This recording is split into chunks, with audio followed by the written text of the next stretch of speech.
সকলকে অনেক শুভেচ্ছা। আজকে আমরা 2026-27 অর্থ বছরে ইনকাম ট্যাক্স জমা দেওয়ার ক্ষেত্রে একটা সুন্দর আপডেট এসেছে, যেটা সঞ্চয়পত্রের ক্ষেত্রে। সেই আপডেটটা আমরা দেখব। আমাদের পূর্বে কিন্তু বিভিন্ন তথ্যগুলা ইনকাম ট্যাক্সের ক্ষেত্রে সঞ্চয়পত্রের সবগুলো ডাটা ম্যানুয়ালি ইনপুট দিতে হতো, কিন্তু এক্ষেত্রে আমাদের ম্যানুয়ালি ইনপুট কোনো কিছু দিতে হবে না, অটোমেটিক্যালি চলে আসবে একত্রে যে কয়টা সঞ্চয়পত্রই থাকুক। তা আমরা সেইটা দেখব খুব সহজে কী ধরনের বা কীভাবে এটা করতে হয়। তা আমরা এখান থেকে জাস্ট দেখানোর জন্য আমরা সেই পেজে চলে যাচ্ছি। সঞ্চয়পত্রে যে ইনকাম ফ্রম ফাইন্যান্সিয়াল অ্যাসেটস, এটাতে আমরা সিলেক্ট করলাম। এখান থেকে আমাদের এই যে ইন্টারেস্ট ফ্রম সঞ্চয়পত্র, এটা সিলেক্ট করলাম, এখানে টিক চিহ্ন দিলাম।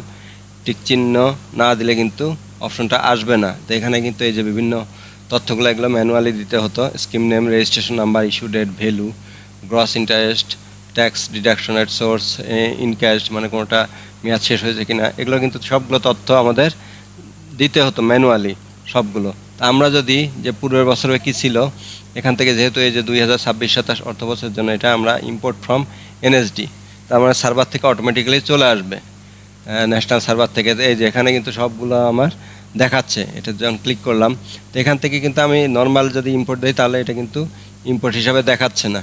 তার মানে আমার এখান থেকে কিন্তু এটা অ্যাড করতে হবে, যে ইম্পোর্ট ফ্রম এনএসডি। এখান থেকে যে বাম পাশে যে টিক চিহ্নগুলো আছে, এগুলো আমার এই সিলেক্ট করে আমি যদি এখান থেকে ইম্পোর্ট দেই তাহলে কিন্তু সবগুলো আমার চলে আসবে।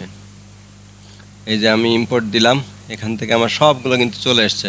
সব ভ্যালুগুলো, যে স্কিম নেম কি, registration number, issue date, value, gross interest, TDS, encash যে একটা ম্যাচুড হয়েছে, সে সবগুলো কিন্তু চলে এসছে। এবং টোটাল টাকা যেটা, সেটাও কিন্তু চলে এসছে। টোটাল ভ্যালু কত, তারপর গ্রস ইন্টারেস্ট কত, টিডিএস কত, সবগুলো কিন্তু একত্রিতভাবে চলে এসছে। এখানে আমার কোনো সময়ই এরই প্রয়োজন হলো না। এটা এবারের ইনকাম ট্যাক্স জমা দেওয়ার ক্ষেত্রে কিন্তু যাদের সঞ্চয়পত্র আছে তাদের জন্য একটা খুব সহজ পদ্ধতি। আশা করছি ভিডিওটি দেখে আপনারা এই 2026-27 অর্থ বছরে সঞ্চয়পত্র জমার ক্ষেত্রে ইনকাম ট্যাক্স দেওয়ার জন্য যে তথ্যগুলো প্রয়োজন তা অতি সহজেই এখান থেকে আপনারা সেভ করতে পারবেন, এবং ভিডিওটি থেকে আপনারা এই বিষয়ে ডিটেল জানতে পারবেন। তো ধন্যবাদ সবাইকে।